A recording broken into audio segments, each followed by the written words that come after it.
So many of the questions today were about how do I stay focused? It's summer and it's a weird year, and I get it, right?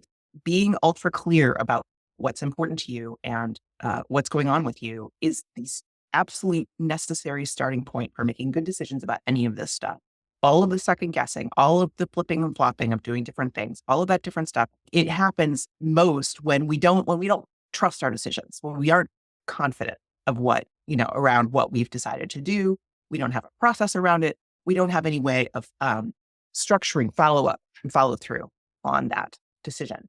So, in the Creative Focus Workshop, we start with a process called the 3 Cs, and that is capacity, criteria, and commitments.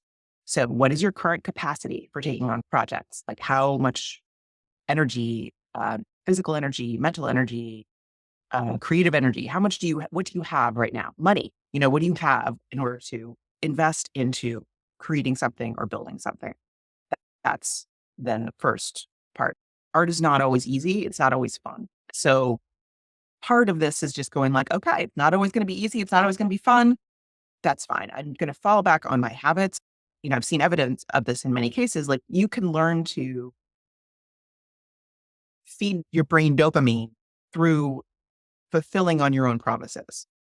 So you say, I'm going to work on this for 2 hours today, in 2 sessions. You do it, you check it off, you literally give yourself a gold star on a chart, you do something to acknowledge that. And it sort of jolts your brain and goes like, wow, that was cool. I want to do that again. And then it gets you into this beneficial cycle, right? That's habit building.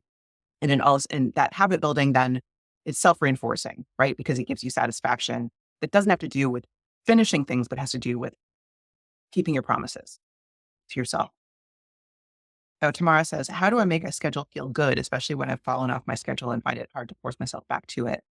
How to trick my brain to looking forward to it instead of dreading it? Well, first of all, don't just call it a schedule. Like what are the things you want to be doing? Like, what is the content of the thing that you want to do? And can you feel good about that? Does it feel good to want to do that thing?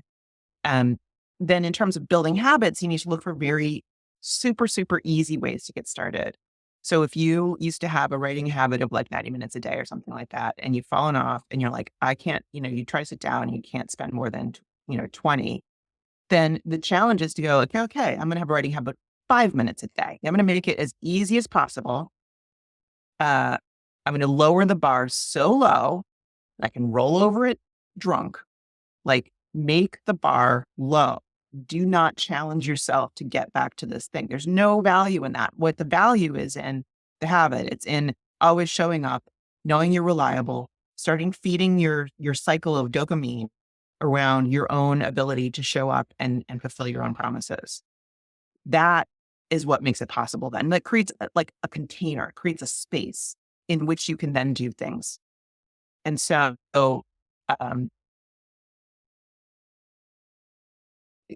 there's lots of other techniques around habits. There's a book called Atomic Habits that I think is pretty good and has a lot of tips in it about that. But the basic idea is make it very easy, have it be connected to something you already do every day.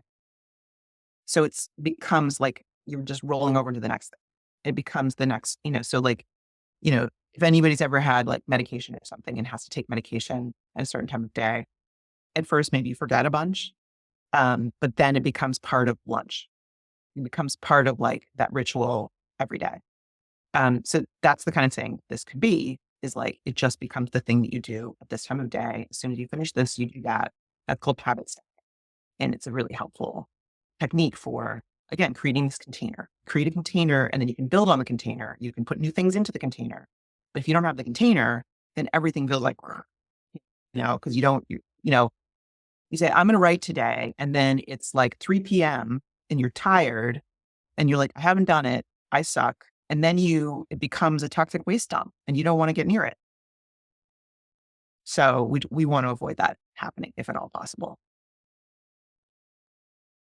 I had an anonymous question, asking about prioritizing projects. And person says, I believe that if I focus 100% on one project project at a time. Instead of my current approach of putting 12.5% effort on several unrelated projects, I'll be banging out a series of successfully completed projects in a reasonable timeline. But I can't get my brain to get in line, even though my laser focus appears to make sense logically. Any tips for reorienting my approach to improve focus on one project or alternative using this flip-flop method for good? Well, I am very much a proponent of one project at a time in one domain. That doesn't necessarily mean you're only ever doing one thing. It doesn't mean you do one thing forever, but sticking to one thing until you're finished with it.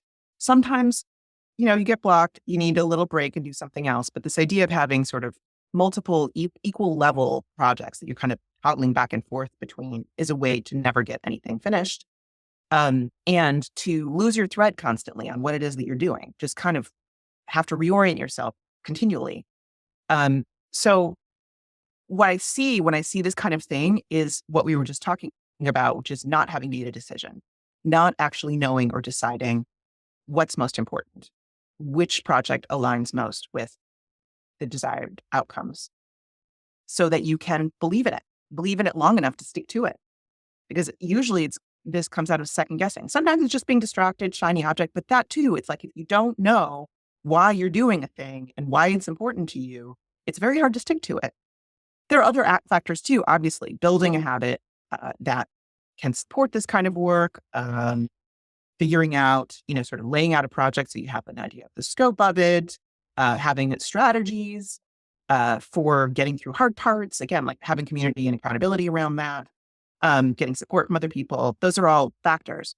But this basic thing of kind of like, well, maybe this, well, maybe this, well, maybe this, well, maybe this is really, it's a problem, right? And it's a problem in terms of not having stuff finished and out and working for you. Because once you finish something, you can put it out into the world and it starts doing its business. And obviously you have to market a product if it is a product and needs customers. That is a project also. And that should be the next project or even concurrent project with completing the thing. So please don't hear me saying, oh yeah, just put a thing out and it'll just people will come and that's fine. That's not what I'm saying. But what I am saying is that you can't have people come unless it is finished. So finishing things is the key that opens the door to the next step. That is, if nothing else, that is the reason to stick with the one project system that we teach in the Creative Focus Workshop. And I know it can be frustrating. I know people have lots of ideas. They have lots of things they want to do. And you are allowed to quit. You are allowed to change gears if you truly look at it again and you go like, oh, wait, this is actually not aligned with what I want out of my life. This, either the things changed that I want out of my life or the project has, evolved in some way that make it clear to me that it's not aligned, right? When you see something not aligned, please quit. Please quit that project. Don't stick to stuff just because you said you would do it. Please stop. Very, very important permission to not see things through. But it needs to be, again, based on a quality decision process, not just like, oh, no, kind of hard now, or, oh, this other thing is cool. If you want the outcomes that come from this product and this project and this, whatever it is that you're creating, you have to finish it. And then you have to promote it. You have to get behind it. You have to make it something. And all of that will change like the texture of your life in a way that may be a little scary sometimes, because then you become the person who's known for this thing. That's why the quality decision making is so, so important.